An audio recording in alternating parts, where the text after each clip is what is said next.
نہیں ہے، اور اس کے اندر میلی گندی چیزیں ڈال دی جائیں تو آپ مفت لینے کو بھی تیار نہیں ہوں گے۔ ڈراموں پر آؤ خالص دودھ کا، اور آپ کو پتہ بھی خالص ہے، لیکن ایک دو ڈراپ ناپاکی کے پڑ جائیں، لگ جائے پتہ، تو میرا خیال ہے بے نمازی بھی ہوگا وہ بھی نہیں پیے گا۔ حالانکہ بے نمازی نجس ناپاک پلید ہوتا ہے شریعت کی روح سے، وہ بھی کہے گا یہ ناپاک ہے، میں نہیں لوں گا۔ اور جس کلمہ پڑھنے والے اور پھر ستم ظریفی یہ ہے، نماز روزہ حج زکات کرنے والے میں اور آپ، یہ باتیں کہنے اس کا مطلب یہ نہیں کہ آپ ہیں میں نہیں، ہم بھی اس معاشرے میں اسی طرح کچھ نہ کچھ پرسنٹ یا زیادہ پھنسے ہوئے ہیں، ملوث ہیں، ہم بھی پہلے ہیں۔ اس لیے دعوت کا اچھا رزلٹ کیوں نہیں کر رہا کہ جو دعوت دینے والے داعی ہیں ان کا ظاہر و باطن اتنا خالص نہیں ہے جو اسلام چاہتا ہے۔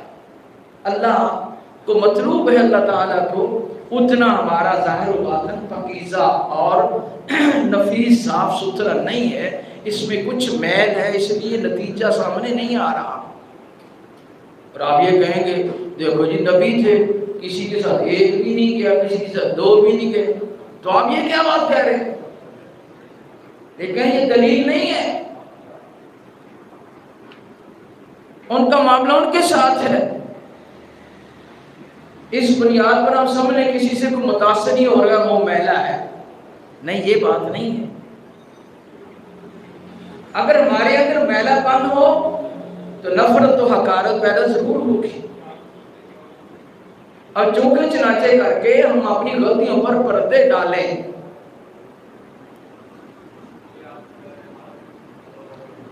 یہ دنیا میں تو چل سکتے ہیں، اللہ تعالیٰ کے ہاں نہیں چل سکتے۔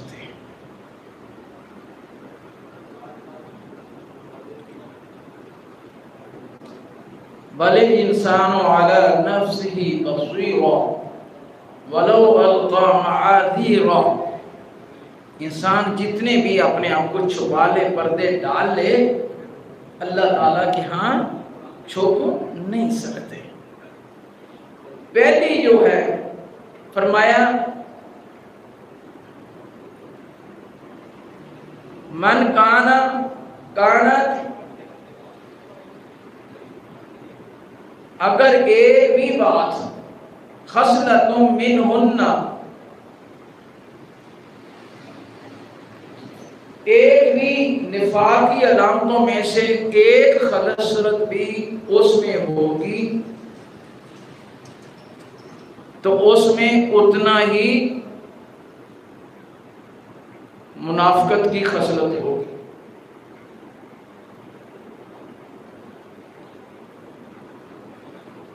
کانت لہو خصلۃ من نفاق، یعنی ایک ہے تو 25% نفاق ہے، دو ہیں تو 50% نفاق ہے، تین خرابیاں ہیں تو 75، اور چار ہے تو 100% منافق ہو گیا۔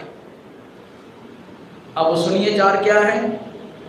اذا تؤمن خان، جب کسی کے پاس امانت رکھی ہے خیانت کرتا ہے۔ بھائی جب آپ امانت دیتے ہیں، لیتے ہیں، زبان کے ذریعے کر کے لیتے ہیں، کس کے ذریعے؟ اور جب خیانت کر کے کہتے ہیں کم ہوگی، غائب ہو گئی، نکل گئی ادھر ادھر، جھوٹ موٹ ملا کے، تو کس کے ذریعے کہتے ہیں؟ زبان کے ذریعے کہتے ہیں۔ لہذا خیانت میں بھی زبان بنیادی کردار ہے۔ مومن کی یہ شان نہیں ہو سکتی، وہ دھوکہ نہیں دیتا دوسرے مسلمان کو۔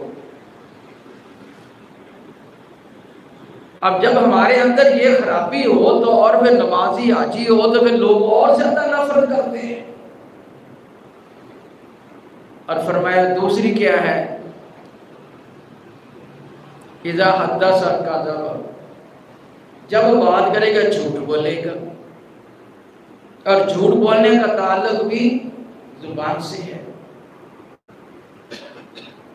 حدیث پاک میں آتا ہے ان الصدق یہدی الی البر وان البر یہدی الی الجنہ، سچائی جو ہے یہ انسان کو نیکی بھلائی خیر کی طرف لے جاتی ہے، اور نیکی خیر اور بھلائی آخر کار جنت میں لے جاتی ہے۔ ان الرجل لا يصدق حتى يكتب عند الله صديقا، بندہ سچائی پر قائم رہتا ہے، سچ بولتا رہتا ہے، تو ایک دن اللہ تعالیٰ کے ہاں وہ سچا لکھ دیا جاتا ہے۔ قرآن پاک میں آتا ہے مَن يُطِعِ اللَّهَ وَرَسُولَهُ، جو اللہ رسول کی اطاعت کرتا ہے، انعم اللہ علیہم من النبیین والصدیقین والشہداء وحسن اولئک رفیقا، 4 گروہ ہیں جن پر اللہ تعالیٰ کا خصوصی کرم اور فضل ہوگا، انبیاء، صدیقین، شہداء، صالحین۔ ان کا ساتھ حاصل کرنے کے لیے ہمیں ٹارگٹ دیا گیا ہے۔ یہ ایمان دے کر قبول کرا کے اسلام کو کرا کے تمہیں ٹارگٹ دیا ہے، ان میں سے کسی کے ساتھ ہم اللہ پہنچے۔ انبیاء کے بعد صدیقین کا ہے اتنا شان اور مقام، اور یاد رکھیے جو اسلام قبول نہیں کرتا وہ صدیقین کا مقام نہیں پا سکتا جتنا بھی سچا ہو، اس کا اندر کالا ہے۔ سچائی کا وقتی معاشی معاشرتی انسانوں میں سچے پن کی بنیاد سے فائدہ ضرور ہوگا کہ اس کی بات اگر سچی ہے، اس کا اندر کالا بھی ہو، واضح بھی ہو جائے تو سچی بات قبول کی جا سکتی ہے، لیکن سچا شمار نہیں ہو سکتا۔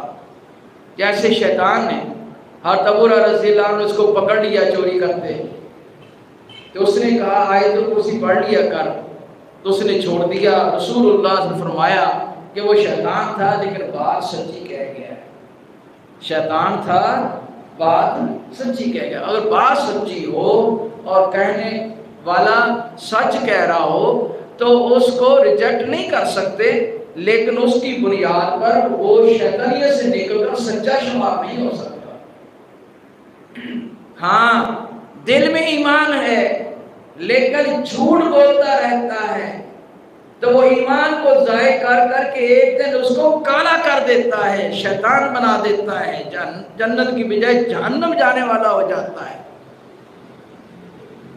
ان الکذب یہدی الی الفجور والفجور یہدی الی النار ان الرجل لیکذب حتی یکتب عند اللہ کذابا۔ مسلم شریف کی یہ حدیث ہے کہ بندہ جھوٹ بولتا ہے، آگے کر بولتے بولتے وہ اس کی بدبو سے، اس کی بدبختی سے کہاں پہنچتا ہے؟ فجور، فحشی اور یانیت، بدکاری تک پہنچ جاتا ہے، اور وہ آخر کار اس کو جہنم کی آگ میں لے جاتی ہے۔ بندہ جھوٹ بولتا رہتا ہے، وقتی اسے فائدہ، اس کا کام نکل جاتا ہے، کام چل جاتا ہے، لیکن ایک دن وہ اللہ تعالیٰ کے ہاں جھوٹا لکھ دیا جاتا ہے۔ جیسا کہ حدیث میں آتا ہے کہ بندہ ایک گناہ کرتا ہے، اس کے دل پر ایک سیاہ دھبا لگ جاتا ہے، جیسے گناہوں کی تعداد بڑھتی رہتی ہے، سیاہ دھبوں کی تعداد بڑھتی بڑھتی آخر کار اس کو سیاہ کر دیتی ہے، پھر اس کے اندر خیر قبول کرنے کی صلاحیت ختم ہو جاتی ہے۔ ان الذین کفروا سواء علیہم اانذرتہم ام لم تنذرہم لا یؤمنون۔ یہ پکے کالے دل والے کافروں کی سٹیج ہے کہ آپ پیارے محمد صلی اللہ علیہ وسلم اس قرآن کے ذریعے ان کو حق پہنچائیں نہ پہنچائیں، ان پر اثر نہیں ہوگا۔ ختم اللہ علی قلوبہم وعلی سمعہم وعلی ابصارہم غشاوہ ولہم عذاب عظیم۔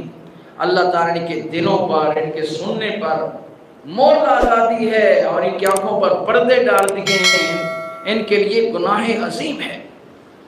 کیا پتہ چلا کہ وہ باتیں جو انسان کو آخر کار اس کے اندر کو، دل کو کالا کر دیتی ہیں، سیاہ کر دیتی ہیں، کفر کے میں دھکیل دیتی ہیں، مومن اگر نہیں بچتا تو اس کا نتیجہ بھی ان کے ساتھ ہوگا۔